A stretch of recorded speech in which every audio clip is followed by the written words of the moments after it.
आप लोगों ने बहराइच स्थित गाजी मियाँ के मजार के बारे में तो सुना ही होगा, जिसका असली नाम था सालार मसूद। परंतु क्या आप महाराजा सुहेल देव के बारे में जानते हैं? क्या आप जानते हैं कि गाजी मियाँ की असली सच्चाई क्या है, जिसकी मजार पे हम हिंदू भी हाथ जोड़े दुआ मांगने जाते हैं?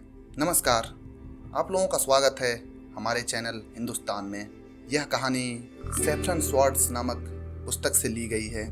आइए हम जानते हैं महाराजा सुहेल देव के बारे में।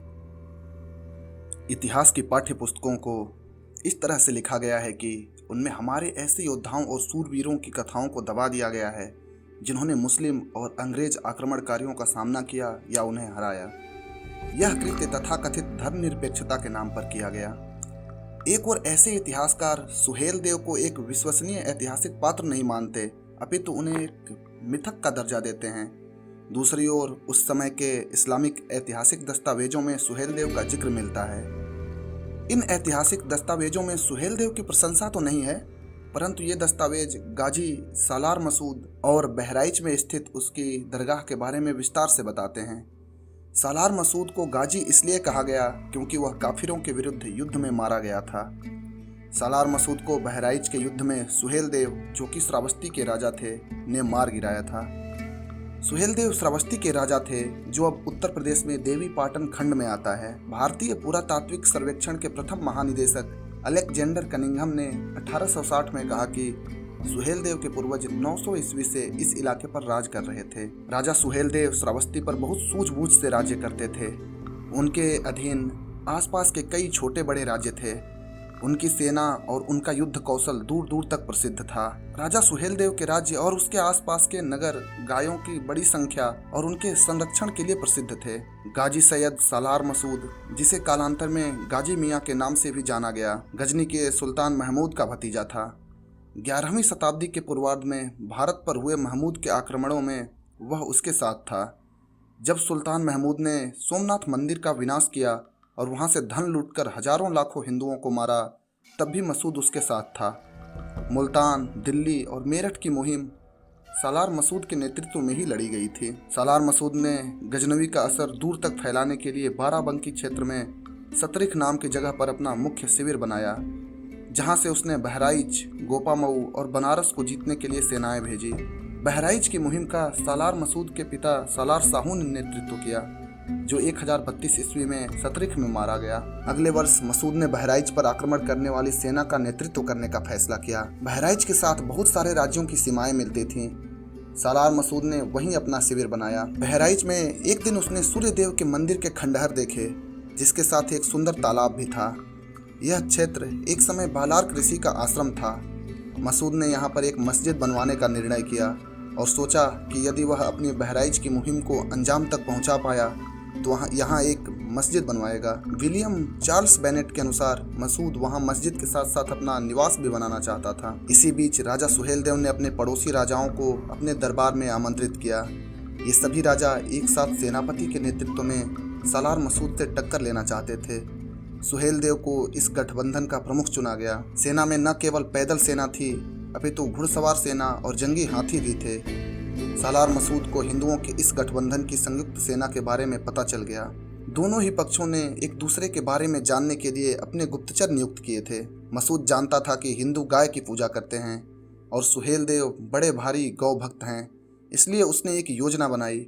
उसने फैसला किया कि गायों की एक बड़ी सेना को सुहेल देव की सेना के सम्मुख खड़ा कर देगा, जिससे सुहेल देव की सेना उनके ऊपर हमला नहीं करेगी और मुस्लिम सेना हिंदुओं को मार गिराएगी। राजा सुहेल देव को अपने गुप्तचरों से इस बात का पता चल गया और उन्होंने रात को ही सारी गायों को छुड़ा लिया। बहराइच के निकट चियोतरा नामक स्थान पर 15 जून 1034 ईस्वी को दोनों सेनाओं के बीच घमासान युद्ध हुआ।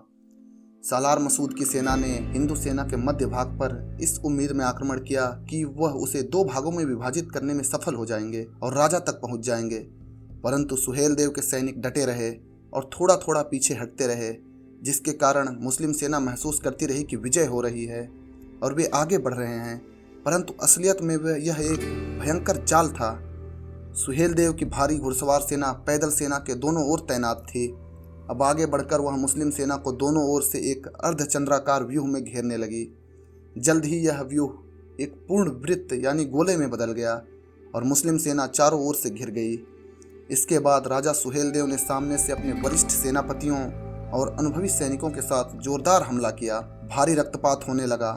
मुस्लिम सेना को भागने का रास्ता नहीं मिल रहा था। ऐसे में सालार मसूद सुहेल देव के सामने आ गया। सालार मसूद युद्ध कौशल में कहीं भी सुहेल देव के सामने नहीं ठहरता था। कुछ ही समय में वह घायल होकर गिर पड़ा। अपनी मृत्यु से पहले सालार मसूद ने अपने साथियों को कहा कि उसे वहीं तालाब के किनारे दफनाया जाए। हिंदू राजाओं की यह परंपरा रही है कि उन्होंने हमेशा धर्म युद्ध किया है। सांझ होने पर जब युद्ध समाप्त होता था तो वे दोनों ओर के घायलों की सुध लेते थे। साथ ही कभी भी धर्मियों के धार्मिक मामलों में दखल नहीं देते थे। सुहेल देव ने भी ऐसा ही किया। सालार मसूद को बहराइच में दफन किया गया। करीब 200 वर्ष उपरांत सुल्तान फिरोज शाह तुगलक ने उसकी कब्र को एक दरगाह बना दिया, जो धीरे धीरे मुस्लिमों के लिए एक पवित्र स्थल बनता चला गया। बड़े दुख और विस्मय की बात है, आज बड़ी संख्या में हिंदू भी इस दरगाह पर चादर चढ़ाने जाते हैं, जबकि यह दरगाह उस क्रूर आक्रमणकारी की है जिसने हिंदू राज्यों को लूटा और बर्बाद किया, मंदिर तोड़े, लाखों हिंदुओं को मारा और कई को जबरदस्ती मुस्लिम बनाया। विलियम हेनरी स्लीमैन, जो अवध के ब्रिटिश रेजिडेंट थे, उन्होंने अपनी पुस्तक journey through the kingdom of Awadh में लिखा है कि बड़ा विचित्र है कि हिंदू और परिवर्तित मुस्लिम इस दरगाह पर श्रद्धा से पूजा करते हैं और उस सैनिक गुंडे से दुआ मांगते हैं जिसका एकमात्र कारनामा बहुत सारे हिंदुओं की हत्या करना और उनके मंदिरों को गिराना था। इससे भी अधिक विस्मय की बात है कि वे लोग कहते हैं कि सालार मसूद ने जो किया वह अपने अल्लाह की इच्छा के अनुसार किया। अनेक ऐतिहासिक अभिलेखों और पुरातात्विक खोजों से पता चलता है कि सालार मसूद का इस युद्ध में मारा जाना एक सत्य है। साथ ही यह भी पता चलता है कि सुहेल देव कोई मिथक नहीं है। भारत माता के भुला दिए गए सपूत राजा सुहेल देव को हमारा नमन। अगर जानकारी आपको अच्छी लगी हो तो हमारे चैनल को जरूर सब्सक्राइब करें और वीडियो को ज़्यादा से ज़्यादा शेयर करें। जय हिंद।